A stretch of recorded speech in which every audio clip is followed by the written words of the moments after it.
Hey, Can you hear me all right? I can. Can you hear and see me all right? Yes. Hi, how are you? I'm good. How are you guys doing? I'm well, Lindsay, right? Yes, Lindsay. Good to see you. Good to see you too. Before we start, I'd love to thank Doug. Not sure if he's there with you, but love to thank Doug for communicating with me and making this possible. Absolutely. He is amazing. He is not with me, but he is our manager and he is a wizard. He's awesome. I will pass that along to him for sure. Thank you. Yeah, he was super helpful, super easygoing. Yeah, he's the nicest guy in the whole world. I think we're the luckiest band ever. Absolutely. Aw. So, where are you guys located right now? Where are you calling from? I'm in Brooklyn. I want to say I read your email and I'm not sure if you were expecting more of the band to be around. Um, I'm gonna do today solo, and mainly because we're all in Brooklyn, but a lot of us were traveling for the holidays, so we're in like California and Virginia Beach at Yeah. the moment and Atlanta, so visiting fam, but we are all based in Brooklyn and we all pretty much live in the Bed-Stuy Bushwick area. Oh, nice. Yeah, I live right outside New York City. That's where I am right now. So Oh, I'm very cool. familiar with the area. Nice. I love it. Nice. And that's don't worry about it. Completely fine. Understandable that everyone has to be quarantined and Yeah. It's traveling. but I mean, we all have very similar feelings about the project and the EP, and I read over some of your questions first, so I'm sure that no one's gonna deeply disagree with whatever I have to say about the EP that we made. Yeah, and I've seen some of your interviews actually, and I feel like you all, from what I've seen, are good at representing one another. I'd like to think so. Thanks for saying that. No problem. But like you said, your EP, I'd love to start off and discuss that because it's one of your most recent announcements. A little question I had was on your Instagram hmm release, on the announcement, you said this is the first release as the band you've always been. Yes. What do you mean by that? So we have always been Sammy Rae and the Friends. I'm the predominant writing force and arranging force for the project, but we're 8 people. I mean, on our website, we're Sammy Rae and the Friends. On our socials, we talk about being this band identity, Sammy Rae and the Friends. But on our streaming platforms at the moment, our artist page is just Sammy Rae. And it's a combination of a few things. When I made The Good Life, I didn't necessarily, the first EP in 2018, I didn't necessarily have this like 2018, 2016. When I hate The Good Life, sorry, I stumbled there. We didn't necessarily have this firm group of people that was on every single gig, on every single recording as the touring unit, the band. And it was kind of me working mainly with session players. So I felt it made more sense for me to just be Sammy Rae, but I knew that I wanted to eventually lead and front and write for a band of core all the time players, not unlike St. Paul and the Broken Bones, Bruce Springsteen and the E Street Band. Yeah, Um, so you know, a couple years have gone by and we've made a couple of releases as the same group. It's the same group that's on all of the shows, and we've, you know, toured all over the place, all over the country in South America as this project. And we felt that even though people already recognized us as a band, the Friends on our website, and when we're advertising shows, you know, so and so tonight live in North Carolina, Sammy Rae and the Friends, it wasn't reflected on our streaming platform. So we have made moves recently to ensure that the Let's Throw a Party EP, the upcoming EP, is released with the transition of our artist name now being Sammy Rae and the Friends. So we just thought it was a formal way to let people know, if all they know of us is what's on our streaming platforms, that I'm not Sammy Rae, a singer, songwriter, and individual, that I'm the front person of a larger band. So we're excited to be making this very tangible change um, across all platforms. So hopefully people get a better picture of what they're getting into when they listen to us and they get ready to see us at a show. It's very much a full band show. yeah, I love that. I love that you guys work hard to include everyone as the front person and not Yeah. the singer. I feel like it's somewhat hard to do with big groups, so I like that. Thank you. Yeah, I mean, well, there's a couple things there. I mean, everybody is so talented, right? I mean, the two ladies that sing backup are wildly capable of being front people of their own projects. They're incredibly talented. And our sax players are just, can play us, can solo for 36 bars if they wanted to. Everybody's so uniquely talented as an individual, which is something that I think makes this project very unique. That it's important to me that everybody gets a chance to be heard on stage in with their own spotlight, and people recognize that we are 8 individuals that make up this sound. And you had talked a little bit about in some of your questions the different influences that we come from. I'm sure we'll get there. And then secondly, like, I don't need to be on stage pretending it's all about me for 2 hours, because that's exhausting. And it's important to give myself a literal physical break, and let people know how talented the rest of the band is as well. Yeah, I remember when you guys performed back in the fall of 2019. I actually was not in Bureau of Concerts yet. I applied after that because of your show, actually. Oh, that's so kind. Thank you. Of course, thank you. I went to the show. We actually, my roommate and I won tickets to the show. We're like, Nice. oh, that sounds cool. We're like, we like the songs. Let's go. And we were blown away Oh, by wow. not just you as a front person, but how you all had like your own contribution. Like everyone stood out. It was very Oh, clear that everyone stood out. I, thank you. Yeah, that was a really special one. We had a lot of fun, and it was a couple of firsts. It was the first show that we didn't have our all the time drummer. He had, I think, a wedding. So we had a sub drummer who was exceptional, obviously, and it was Will Eat's first show on lead guitar. So that was a time period where really when we got ready for that show, and after we had played that show, we're looking around and realizing that we did have this really great thing of 8 people, and kind of made a uh non-verbal like marriage to each other. It was like, okay, we're on every single gig. This is the project. Let's make it official. We had so much fun. that. It was so kind to us. Oh, it was great. We loved It it. was, It was it so fun. was so fun. You blew our cafeteria away. Woo! Thank you. Mhm. Let's backtrack a little bit to the project, your new EP. You mentioned that you guys are all in different places, but relatively close, Yeah. living wise. So, what was it kind of like to write and record the EP during this time? Sure. So when we're not seeing family or whatever, we all live in Brooklyn. 3 of us live in the same house, which is here. So myself, Will, our lead guitar player and key player, and then Kellen Anderson, our alto sax player. We all live in the same house. And then Seabass Chitty Bogar's drummer is not far. He's essentially neighbors with James Quinlan, our bassist. And then Jamira and Kaya and Max, the rest of the band, all live very within blocks of each other. Excuse me. In Bed-Stuy. So we're all very close, like geographically. And I'm sorry. Oh, no worries. Sorry. So I did the first 2 months of quarantine, just about. It was like all of March and all of April.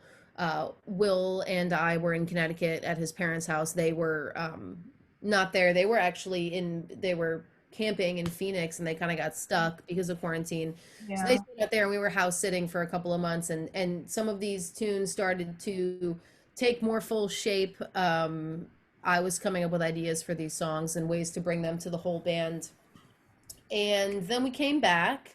It was May, and in July we decided to do a bit of a band retreat, which was special. It was our first kind of band retreat that we had done, where we went to way upstate New York. We had a cabin on some water, and we brought all of our gear and just set up. And it was every day practicing to get these new songs ready for the studio. And it was a very exciting time period because it was the first time we had spent so much time together. It was about, I think it was like 6 days and 5 nights. So much time together without the pressure of being on the road. So we have to, we're in Philly and we have to play the show and then pack up and then be in DC tomorrow. And then we have to be, with all of the traveling and everything, just to be in one place with so much time together. And we found that, I think, a combination of us having been separated for a few months because of quarantine, and also how badly we wanted to just jump back on the wagon. Yeah. We spent pretty much all day, every day, shedding this material and getting it ready for the studio, which was so exciting because we didn't have a manager or a booking agent saying, "Well, now you have to work, now you have to get on stage, and then you have to get off." And we were just really excited to have that time, and we took it upon ourselves to just work through the days. It was a really special time period for us, and I was looking around and really feeling like we were truly a family unit, which was exciting. And out of that, um, we had Creo Lo Sientes and Let's Throw a Party and Jackie Onassis were the three that we finished on that retreat. And we started playing with another song, which I think will be a release after the EP. And then we came back, really excited, and made some arrangements with our studio, Flux Studios in Manhattan. And we went in with our masks and made and recorded these songs. So we had already released at the time Whatever We Feel, had already been released and was getting great reviews, and people were very excited about it. And we had recorded most of Living Room Floor, which came out next. So we finished up what needed to be done for Living Room. I hired some string players, and then we went in and recorded Jackie Onassis, Let's Throw a Party, and Creo Lo Siente. So what's coming out on the EP will be Jackie Onassis, Whatever We Feel, and Living Room Floor, which people have already heard. Those were the first three singles. And then two new songs, Creo Lo Sientes and Let's Throw a Party. And the EP is called Let's Throw a Party. So it really was an interesting experience doing so much of the writing and arranging with the band in mind without the band present. Yeah. And then we came together and were able to have all of this time together to get studio ready was a absolute gift. And of course, the studio was happy to work with us in terms of COVID policies and whatnot. And we felt very safe going into the studio and recording these three. So, I mean, the biggest thing that makes it different from normal releases or the flow that we've been used to, which is you make a song, you produce it, you release it, you play a show that night, maybe you go on tour. We haven't been able to gig. So, we haven't played these songs live. We haven't, only once have we done Jackie Onassis live, and it's been out for a while. So it's an interesting adaptation we had to make to feel confident releasing music, but then not get that affirmation of seeing people hype about it in the audience. It's been a transition for sure. It's been interesting, but we feel very confident that this EP is our best work yet, and it's only going to get better from here. Yeah, nice. So just my own curiosity here, but did you have to sing like in the studio room? Did you have to sing through your mask? No, I took my mask off. Okay. Um, well, there's a couple things here. When you're recording, obviously, when you walk into a space of sound engineers and the idea is record production, they want the best sound possible, right? So more often than not, because these microphones are very expensive, Mhm. there's a filter that comes out in front of the mic regardless, which is catching too much sibilance or spit, or my S sounds or my P sounds are getting kind of leveled out in that filter. So I mean, the studio and I both felt safe taking my mask off, singing into the mic through the filter, and those filters are changed out and the microphones are sterilized. But yeah, you wouldn't have gotten a very good sound if I was singing through an N95. Yeah, I figured, and I know it's you can't sometimes can't even really hear people that well. Yeah, and I'm in a booth, Um, I'm in a tiny, we call it the tank. It's just like a glass fish tank. So I'm in there by myself, and nobody else went in there for the rest of the day until it was sterilized for the next client. But thank you for asking. Interesting conversation. I know it was just curious. I was curious about it. I was like, oh, like wonder how you've been recording like with the pandemic and everything. I always thought there's definitely gonna have to be a lot of like sterilization and this and that, but Yeah, but of course, as soon as I'm out of the booth, everybody had their masks on. Like, Seabass tracked all his drums with his mask on. Everybody yeah, played the bass and the guitar with their mask on. yeah. I was gonna now that I'm thinking about it, I don't think you'll have much luck playing saxophone with the Yeah, exactly. 5. Exactly. Well, I'd love to talk a little bit more about, as we mentioned earlier, the different musical and cultural influences you guys have. I saw in your interview, I think you guys did a couple days ago, right before Christmas, about how you talk a lot about like all the different influences and how you guys grew up in different places and you listen to all styles. I'd love to hear about how that is reflective on this new project. Sure. Absolutely. So I don't even know where to start. We're 8 people, right? And I think that when you listen to us or when you look at us, I hope that the first impression you get is New York City, like a Brooklyn band. And there are also New York City bands that are of Manhattan, and they have a certain kind of energy to them. It's the same way when you think about Chicago blues or, New Orleans jazz. Different geographic locations have really concrete, or like Prince in that like Twin City sound. You have these concrete kind of sounds and energies and aesthetics that are conveyed where you want to make your city proud and you hope that your talent is effectively indicative of where you came from. So my hope is that because New York is such a melting pot of so many different cultures and people, that when you listen to the Friends and you look at the Friends, that the cohesivity there that makes it always be the Friends is that it's Brooklyn, and we're people from all over the country, that came together and found each other in Brooklyn to make this sound. It's difficult for me often to come up with the genre of what we are because we want to know, oh my God, what kind of music do you make? And it's tough. And I usually say something along the lines of like, it's rock and roll, it's jazz, and it's got influence of like folk and world, which are similar words, folk and world. But I mean, Max and Kellen come from jazz, saxophone, and Kellen also comes from a lot of musical theater, and he did some Broadway stuff and some cabaret stuff, so he's got this very melodic sense about him. JQ grew up, our bassist grew up in Miami, surrounded by a lot of Dominican music and Puerto Rican music and those styles. Seabass is from Virginia Beach, and he's Ecuadorian, so he grew up around a lot of Latin rhythms as well. Willie is like a rock and roll guy and like a classic country guy. The girls grew up around church, and I grew up around Americana, classic rock, folk music. So we kind of have all these different influences coming together, but it takes, I think, just the amount of time that we've spent together as a jamming, touring, playing project where we get to know each other's sounds very well. And somehow, when you put all these things together, and like we talked about in the beginning, you give everybody a chance to shine in that way, we get this thing, which is distinctly the Friends, and we can't really put a finger down on what it is. I think a part of it is at this point, when I'm arranging and I'm thinking about a song, I'm not writing saxophone parts. I'm writing parts for Kellen and Max, and I'm not writing a groove. I'm writing a groove that I know Seabass can perform better than anybody in the world. So I'm kind of imagining how each of these players would sound playing their part. And then what we get is this thing where everybody's got something that, was kind of made with them in mind. And I think that's very well showcased on this new EP. Let's Throw a Party. The song is just this huge Queen-esque amalgamation of a whole bunch of different sections, very big orchestral sound. It gives Will a chance to have a guitar solo and like step in that rock and roll light. The horns are all over the place. I'm playing grand piano. So I think it's just a huge song.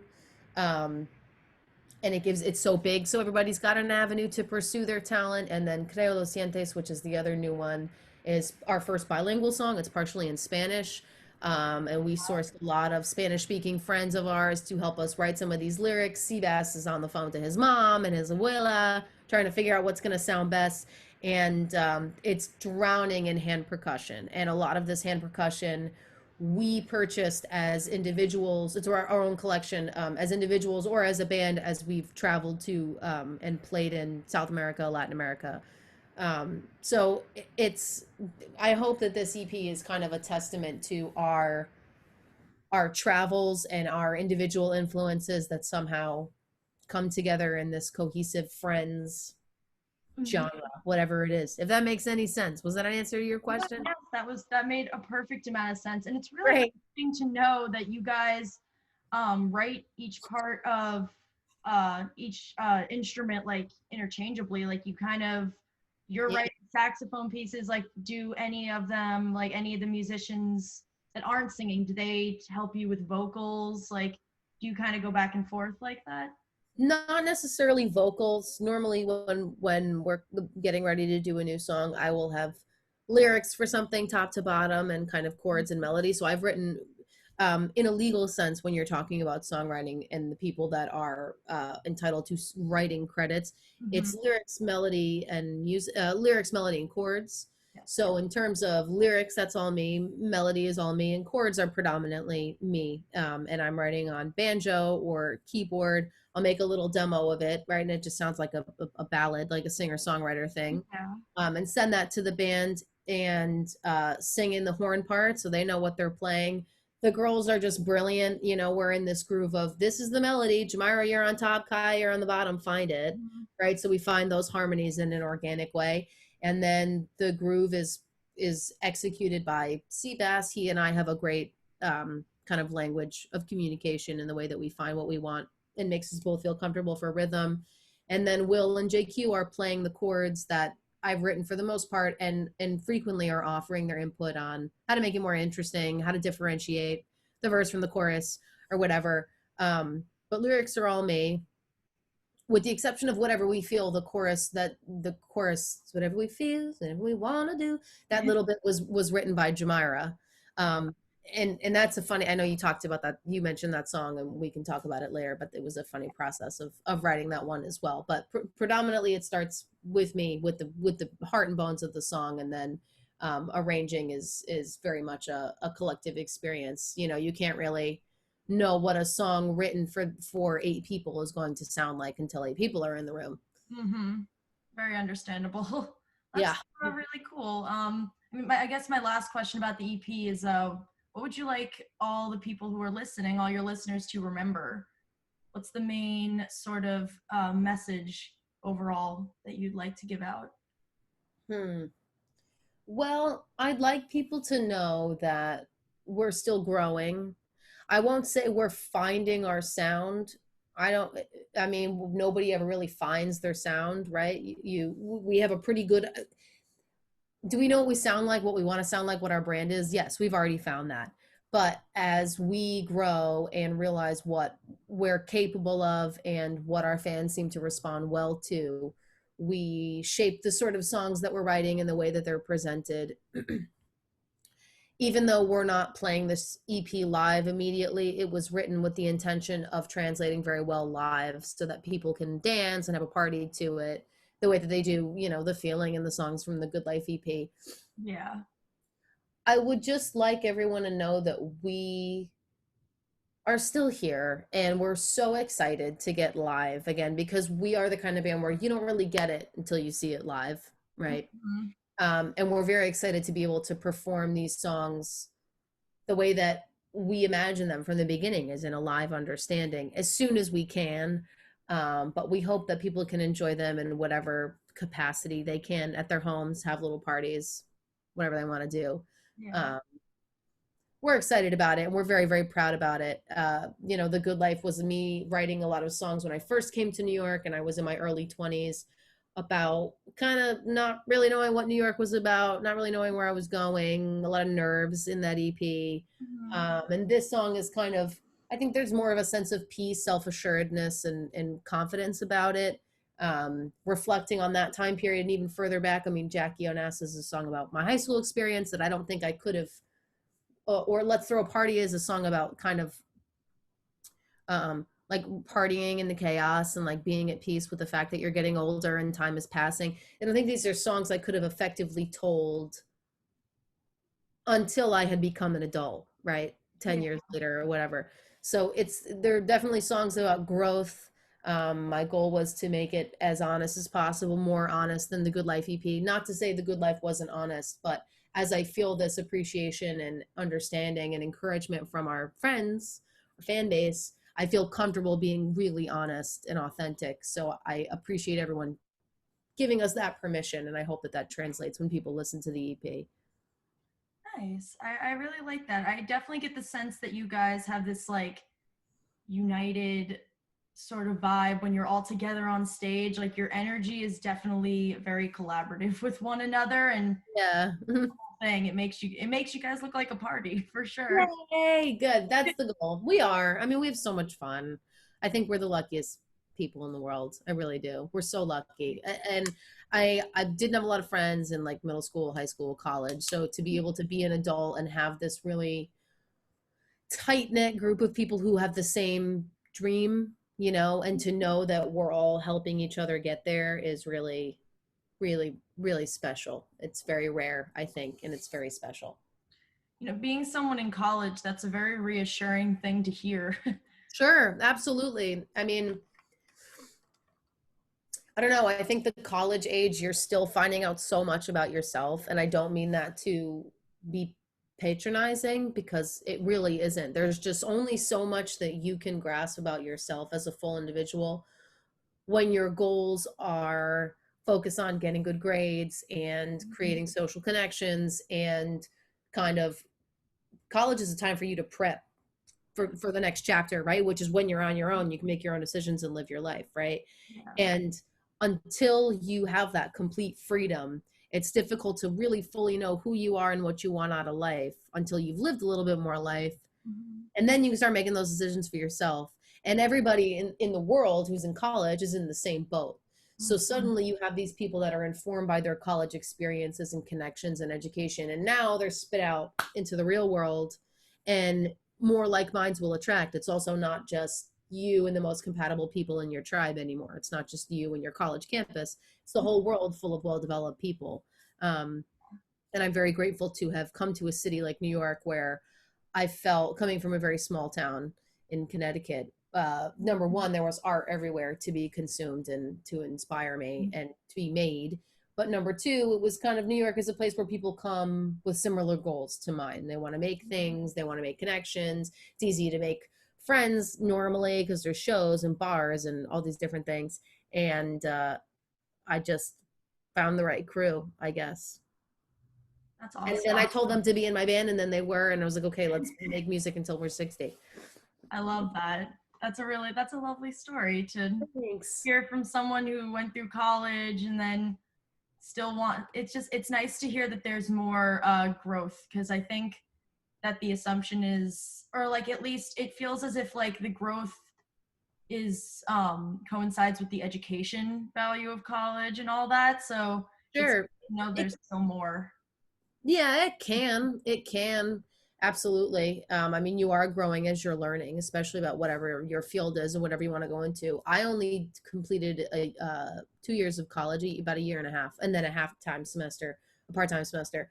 And then I had some opportunities where I'd met people from a couple studios and musical opportunities were in front of me. So I decided to leave to make the Good Life EP and a couple other projects that just didn't pan out. But um, yeah, I think your education is a huge part of developing who you are. Absolutely. And you make, social connections on campus, of course.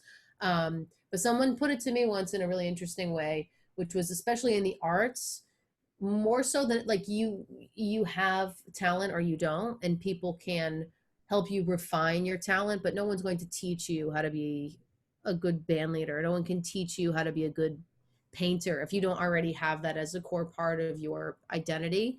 And a huge part of going to college for the arts is kind of making friends with the future of your industry. Mhm. So once you get to a place where you're out of college and you're in your industry, you have an opportunity to make friends with the future of your industry and like-minded people around you. Nice. I like Yeah, that. That's a definitely something to think about. thanks. Um, I want to backtrack to what you said before. I know we were going to talk a little more in depth about Whatever We Feel, the single that you released. I wanted to focus on it because it was released back in April, and I feel like that was almost the initial shock of the pandemic when things really start. Everyone was in lockdown, this and Yeah, that. for So sure. did that kind of have like did the pandemic itself or what was happening then kind of have influence on the song or when you decided to release it? It didn't impact when we decided to release it. It had been done and kind of ready to roll for a while. We played this huge show at the Sinclair in Boston, Massachusetts, where we played Whatever We Feel for the first time, and we told everyone it was coming out. That was the show where we told everyone the release date that was going to come out in April, and we were supposed to follow it up with another whole. I mean, we had a whole tour, girl, that got canceled. We had a national tour, 6 weeks of shows that got canceled, and hopefully we can hit those cities again. Yeah. But writing that song was interesting. We played a show, oh God, like a year and a half ago, maybe a year before Whatever We Feel came out. Uh, Hmm. at the Bowery Electric in New York is a small club that we really love that we've played a bunch of times. And I have this funny pre-show thing where I need to eat Sour Patch Kids. That's, I know that sounds really dumb, but like I need to Everyone have has their rituals. candy and like sugar and sour to like wake me up and be then like, okay, go do the thing. Yeah. High, my sugar is up and I'm gonna go play the show. And I forgot to buy some. So I left the green room right after sound check and I went around a couple blocks. I bought some Sour Patch Kids and I came back into the green room and Jamira was, and whenever we feel to boo boo is whatever we want to do. And she was just singing this and I thought it was cute. And then I went, I think, got dressed and I came back and she was teaching Will and Kaya like harmonies. So you sing this and using this and Sammy, listen to this. And they were singing it and I thought it was brilliant. And then we had a rehearsal a couple weeks later to work on something else. And I said, Myra, can you stay after? And I brought my ukulele. Can we work on this? And she had some more ideas, and we kind of solidified this chorus that she had come up with. And then I wrote the verses and I wrote the bridge. And then the next rehearsal, we came out, hey, we got this thing. We brought it to the band, but it was a special time for me. I know Myra is brilliantly talented as a vocalist. She's probably the most talented vocalist I've ever met in New York. But to hear her give herself a chance to write was really gorgeous. And that was a huge stepping stone in me having this feeling of it is both safe and effective for us to collaborate in this very tangible way as a project when we give people a chance to offer huge cornerstone parts of songs. So we were excited about that tune because it was partially written by Jamira, and it also got this wheel really put into motion where Myra wrote a part of this. Myra sings a solo at the end. Kaya sings a solo at the end, but it's still coming out as Sammy Rae, Yeah. even though we're Sammy Rae the Friends. And I think the only way that we can be open to this continued sort of collaboration, which seems to work very well for us, is if we make this transition to a full band identity. So releasing Whatever We Feel was a moment of revelation for that. And then the pandemic hit, and then Whatever We Feel came out in April, and we were like, okay, let's hit hard with like cozy merch so people can wear it in their house. And that I thought was effective. And Whatever We Feel is just a song about doing what you want and not doubting yourself, connecting with your friends. It's a song about us personally experiencing, excuse me, traveling and enjoying time with each other as a band. It's a testimony to the band experience. Mhm. Um, I think it's just a moment of joy, and I was glad that even though this big tour and what had been canceled and everyone in the world was in their house being sad, that we had released this really bright, upbeat song for people to consume in that time period. So I'm glad it came out when it did. I look forward to being able to tour it at length. So Yeah, I know you said you didn't do it purposely. You didn't release it because of the pandemic, but you're so right that I think everyone has been reflecting on that sort of message this year. Like, I know I myself have been kind of reminded to stay in touch with the people that mean something to me, and yeah, to just kind of follow your path, and because it's your path. And yeah. I really like that message, especially for a year like this when you have a lot of time to reflect. Thank you. I appreciate that. And you calling it a message means a lot, and you saying reflection means a lot, because some of these things, like Whatever We Feel, is a song about doing whatever you feel and believing in yourself and having fun and connecting with your friends. It's very baseline, it's very accessible, it's very understandable. It's kind of diluted when you say it that way. It's kind of the concept a child could grasp. Yeah. But we are deadly serious about it, Mhm. and we try to bring this very serious tone to, no, I mean it. Like, you need to do whatever you feel. It's important, or Denim Jacket is a song about being socially anxious, and it's kind of fun and upbeat and disco and dancey. But in that room, we are deadly serious about these things that we're writing about, even if they are super easy to access and not big, huge, mind-blowing concepts. We intend them to be reflected upon and meditated on, and I'm glad that to hear that you personally, and I'm sure a lot of the friends are really sitting with that message of whatever we feel, and taking it for everything we intend it to be. Yeah, I mean, of course, like as you said, like messages like that kind of, I feel as if they get sort of watered down because they're said so much, like be who you want to be, or like don't That's do what I this was if getting they at. do this. Yeah. Yeah, they get like watered down, but they are really important. There's a reason they're said all the time. And I think Yeah. it definitely is reflected in the song. Thank you. I mean, me personally, that's the only way I can live, right? Like we Yeah. all go through, and it's not a bad thing. It's human nature to constantly re-examine who we are and change the way we portray ourselves and carry ourselves in the world. It's a naturally human thing to change and adapt and grow and learn more about yourself and, change your opinions and alter who you are. Yeah. But coming into this industry, I saw a lot of people curating a persona on social platforms and on stages that was not necessarily in line with who they were as individuals, which is great. That's an aspect of performance, and that's it, that's a drag queen can get out of drag and then be who they are at their house. That's not a negative thing. But I felt that in order for me to give this project the longevity that I wanted to have, to go on for decades and continue to be something powerful, Mhm. that's truly how I envision this project. I had to be myself. Like I had to be authentic because it's otherwise it's too much effort. It's Yeah. too expensive to buy all these things and to take my all my makeup off every day to put it back on the next time I go on stage. And it's Yeah. exhausting to keep track of, well, this version of me does this version of me does this. You just have to be who you are or you're not going to end up happy. And again, that's something that's diluted and said so much and watered down. But if you are not fully embracing who you are and being yourself fearlessly every day, you're going to get exhausted from pretending for too long. And you're also not serving the people around you because you're giving them contradictory information. When you give yourself permission to be fully yourself and at peace with who you are, but also give yourself permission to grow and change, you give that permission to the people around you by means of your example.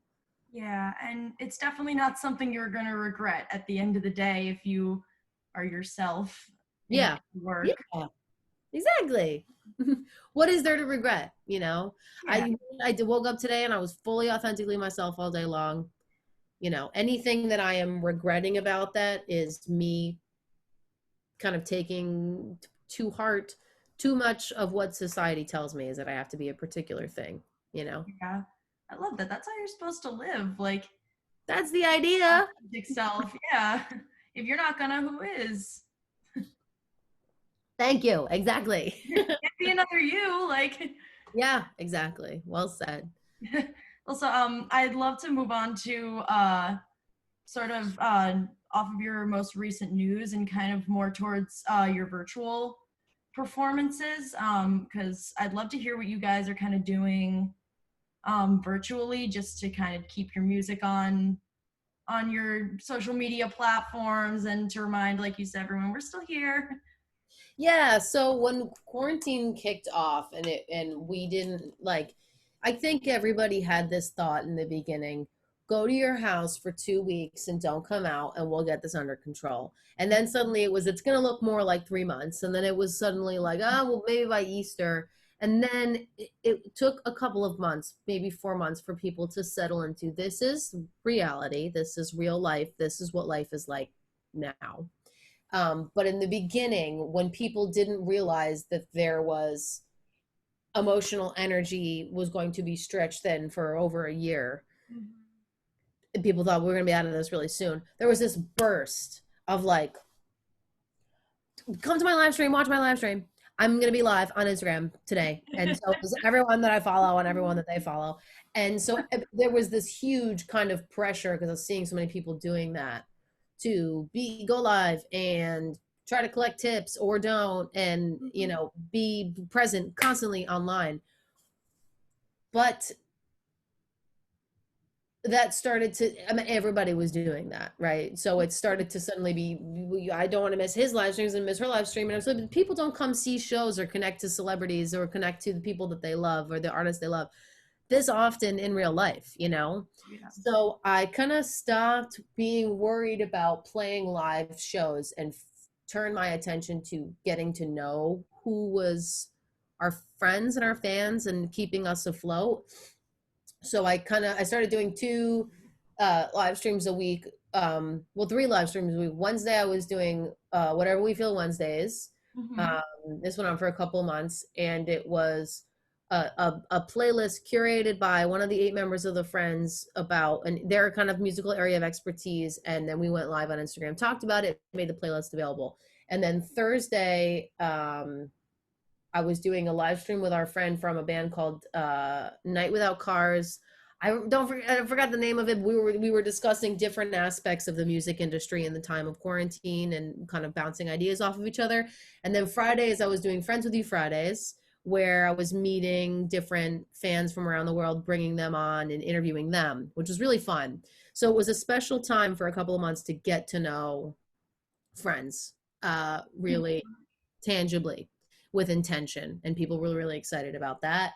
And then it was, we really need to make some money, and we're breaking out, and we want to give people some music, so we decided to live stream in entirety the filmed version of our show from the Sinclair in Boston. So we did that, I think, I don't even remember what month it was. I don't remember, but we live streamed that concert. It was a ticketed event, and that was really successful. And kind of from that experience, we got connected with a streaming company called Topeka, and we were able to do a ticketed live stream performance that was interactive for the audience in October. So we went to Destin, Florida to do that. And they're fun. They're really fun, especially the Topeka live stream, because we could see our audience members in little screens and they could clap after the song. So that was a lot of fun. But there is truly nothing like the darkness of a venue with the lights going everywhere, and you see these people who support you in front of you, and you can suddenly put faces to the reason that you get to wake up and do the thing that you love every day. It's because of these people, and to see them is so powerful. I miss that a lot. So it's a challenge to think of ways to be active in the virtual space without saturating it to the point where nobody cares anymore. Yeah, I completely agree. So with that Topeka performance, were you able to like chat with your fans? Like, were you able, Yeah. like, I meant like online, and you were able to talk with them like one on Yes. So behind the camera, there were four big monitors that each had about 25 people on them or one? something like that. And we could see their faces. We were watching them party, and they're like wearing different outfits and like having a great time. And that was really exciting. And then they were unmuted after every show, after every song to clap. We were giving people shout outs. There was a chat going at the same time. So it was very uniquely interactive in that way. And that's kind of what Topeka specializes in. Nice. Yeah. I really like that. I'm sorry I missed it. It's all good. It's fine. We plan on doing another one in a couple months. Nice. So would you say you're kind of like you preferred this time for kind of the one-on-one interaction as opposed to the performance itself? How do you mean? Like, did you, I mean, my initial question for that was like, I know you guys kind of you had to take a break from performing, excuse me. So did you really like value this time for getting so connected with the audience? Because that isn't something that you can necessarily do once you're back in live performances. I mean, it's just a little more difficult to have one-on-one, face-to-face time with your. Oh, absolutely. Yeah, no, that makes plenty of sense. Absolutely. And I think there's also this element of like we really are friends. Like I really honestly hope that everybody understands that we feel like we're all really good friends with them, Mhm. and we want to get to know them better. And that's a word that we use so many times that maybe it just doesn't mean anything anymore. But I understand fully that if you're not buying tickets to the shows, if you're not telling your people to listen to the music, if you're not streaming us, I don't get to do my favorite thing in the whole world anymore, right? Yeah. And I don't get to be paid for existing in the way that I am anymore. And that would be really tragic for me. And I want to make sure that people understand how much that means to me. And it's more difficult to do that when we're constantly touring and there's all these different things going on. It's really special to be able to connect with people in that way. And also days go by where I don't have much on my plate. I'm not doing much today, and I feel kind of downtrodden. And I need to be reminded of why I'm doing this thing. Hmm. And I have moments of like, I miss my friends. Like, I want to hang out with my friends. I'm gonna go on Instagram Live, and then like a friend will show up, and I can hang out with a friend. That'll be fun. Like, I need social interaction today, and I may as well hang out with a friend because I know that everybody who follows along and is a part of this project and this fan base is like cool. You know, like they're just cool people because you know when we do go to shows, we see a lot of people that all look, I mean, everybody looks so different, right? But we stand for similar values and we believe in similar core principles, and we're all there for similar reasons. We want to make friends, we want to have a good time, we want to be good people, and we want to make an impact, and we want to have a party, right? Yeah. And if, and so it's this double thing where now we know what the fan base looks like and feels like, so Hmm. we're making music that will they can access, right? I'm not writing music that's not going to make sense to this sort of person or is contradictory to their beliefs. Yeah. And so they're excited about that, and they come to the show with even more fervor. And some people, the music's not for everybody, but then they just don't come to the shows. So we can devise that everybody in the audience is like super cool and believes in the same things as we do because I Mhm. wrote the songs and they ate them up. So I know that when we go to a show or I jump on live, I'm going to be surrounded by people who are just relatively cool, and I want to get to know them as individuals. Would you say you still, I know that obviously not physically, but would you say that you still kind of feel that presence when you do the live streaming? Like you still feel that um that like mind kind of energy? Yes, I do, because I think there are people out there with platforms who are so popular that there are so many people that follow them.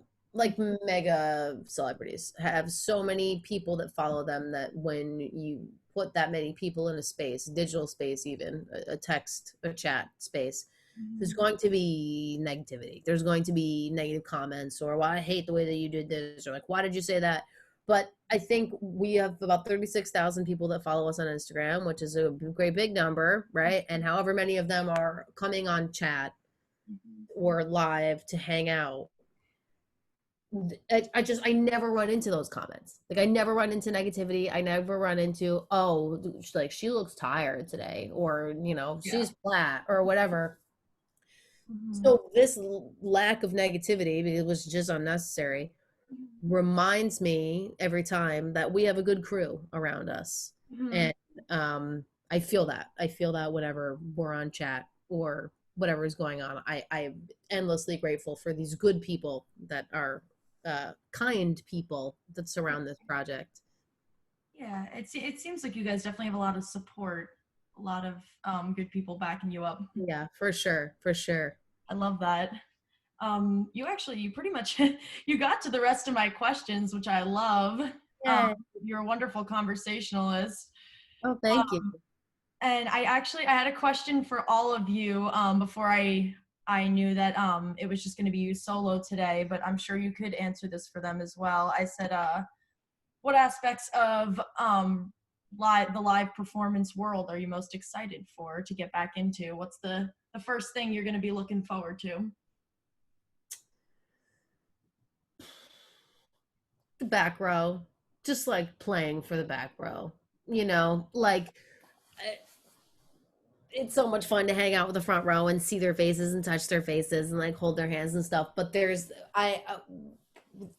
everyone is going to come back out of this ready to go so hard at live shows. Like, we're gonna go so hard, but also everyone is gonna be so longing for like a party, a night out. I'm gonna see everybody in like their coolest outfit. This is what I'm gonna do. I'm gonna go to shows and stuff in my coolest outfit with huge energy and like absolutely rage. So I can imagine that everyone in the room is going to be really excited that life is back and that we're back, and we're going to be really excited about it. And I intend to just play for the back row, just Yeah. huge, enormous blanket energy for everybody in the room. And we of course love, I mean, we love being on the road, you know, there's in the most humble way possible, I can say it.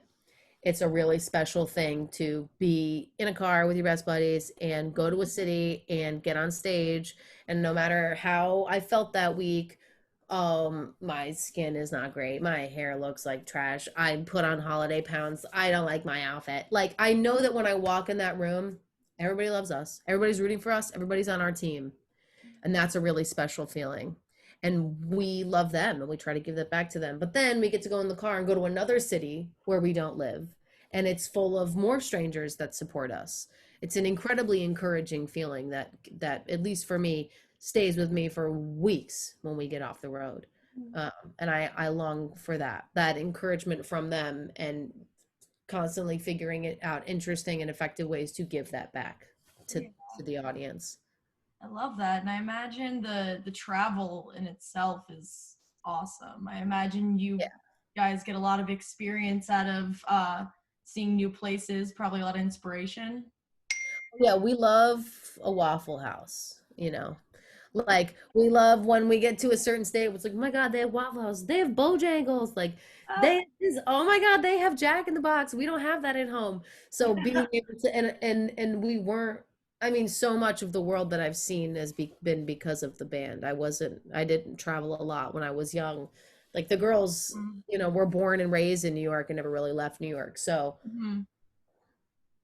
to be experiencing a lot of places and different cultural aspects of the United States for the first time with your best friends is really special. And it's special to watch your friends experience these things for the first time too. So travel is a just there's oh God, it's so stupid, but like, oh, I just want to like be in the car for 3 hours, like full of trash, get to a gas station we've never been to, like put the trash out, take a stretch, and like get back in the car. I just miss that. I miss it a lot. You're preaching to the choir. I Yeah, love for road sure. trips. I love it. I love it. So that's yeah, the road trip aspect of touring is something we miss as well, obviously.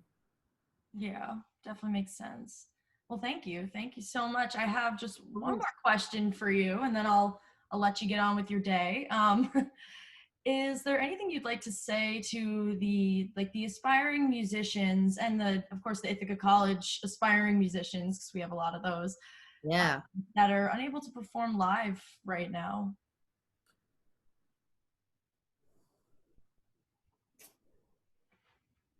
Yes, but I have to think about it. Take your time.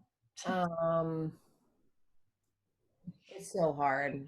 It's so hard because playing live is such an affirmation of everything that you work so hard for. Like you're in your room, oh my God, I don't know if this is good or not. Is it good? Is it not good? And then you get out there and you feel that love and you're reminded that it is good. And it's an encouragement that translates to so many aspects of your life. And it's tough when you don't get a chance to feel that for a long time. Um, don't stop. You can't stop. I know, and that said a lot too, but you need to take this time of not being slammed with opportunity to navigate whether or not this is something that really serves you and gives you a lot of joy and makes you feel like yourself. And Mhm. if you keep coming back to that question and the answer is always yes, then you need to just not stop. You have to keep writing, you have to keep finding ways to get ready for whatever comes next. If this is really as much of an identity point and a key part of who you are, Mhm. you need to just keep the faith, you know. It's oh God, I wish I had advice that was more profound than keep the faith, because that's what everybody keeps saying. But that's really where it starts, you know. Don't please don't put it in your head that live music will never come back or it'll never be the same. That's not the Mhm. case. You know, you're going to get to your place again soon. Connect with other musicians, study, listen to a lot of music that you haven't listened to before, like Mhm. drown yourself in iconic music from the 60s, 70s, and 80s. Mhm. Listen to music that has defined the genres that interest you, like study, get your music history up, Mhm. listen to new things, and try at all times to be listening to something iconic from the past that defined your genre, something current that's rapidly changing the landscape of your genre, and also something that your peers are making. Try to be consuming those three things all at the same time. That's my advice. I love that. I mean, I don't think it's, I know we keep using that over the word oversaturated, like we, uh, that things like that get said all the time. But I think the message that I would definitely pull from this is listen to those golden rules because they mean something for Yeah, sure. I think they really do. Sometimes you just need to hear it repeated, you know? Yeah, for sure. Awesome. Thank you so much for doing this. And Thank you so much for having me. of course, and congratulations on your new EP. I'm so looking forward to hearing it. I cannot wait. It Thank you. comes out Yeah, on January 22nd. 22nd. Okay. I'm It's definitely coming. looking forward to it. Awesome. Well, thank you again so much. It was such a joy to talk to you, and I can't wait to see this when it's done. Let me know where I can Oh read it. yeah, for sure. We'll have it up on our Instagram. We'll probably post it to another few social media platforms, but I will once we edit the video and everything, I'll send it to Doug and he'll send it over to you guys if you want to see it. Awesome. Perfect. Thank you again, Lindsay. Of course, thank you, Sammy, and I hope we get to cross paths again. I hope so. Hopefully soon. Yes, yes, hopefully soon. Awesome. Well, Happy New Year. Happy New Year to you too, and take care. Stay You safe. too. You too. Bye bye. Bye.